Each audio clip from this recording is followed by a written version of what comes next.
Según un estudio presentado por el escritor Eduard Punset, los asturianos somos menos felices que el resto de españoles. ¿Y si somos tristes, qué? Vamos a reivindicar eso, ¿no?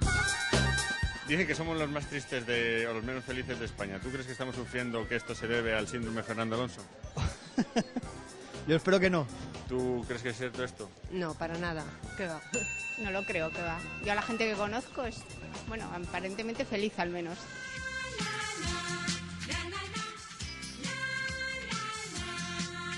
Cada vez que te pongas triste, disfruta de ello. Grandes personajes de la historia como Goya, Felipe II, Nietzsche, Edgar Allan Poe, Virginia Woolf eran personas muy tristes y disfrutaban de ello, justo antes de volverse completamente locos. Imagínate que estamos tristes, porque estamos tristes sin saber por qué. ¿Cómo podemos disfrutar de la tristeza?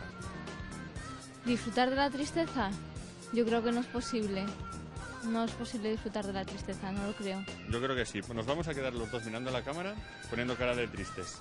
Y vamos a intentar a ver si conseguimos disfrutar de la tristeza, ¿vale? ¿Sabes poner cara de triste? Sí, por supuesto. ¿Tú estás disfrutando? Mira cámara, ¿vale? Vamos a poner los dos caras de tristes, ¿vale? No me va a salir. Mira, imítame. Mira. No me sale. No puedo. El español feliz tiene entre 26 y 35 años, está casado o con pareja y tiene dinero. ¿Qué edad tienes? 19. 19 años. ¿Tienes pareja?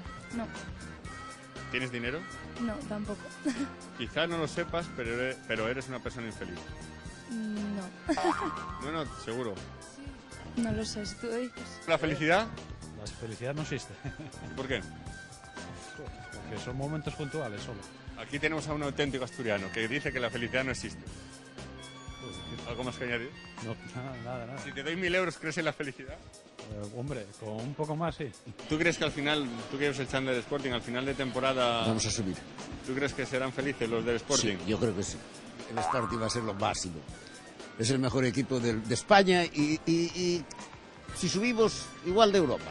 Y eso sin exagerar, ¿eh? Pues sin pasarnos de raya.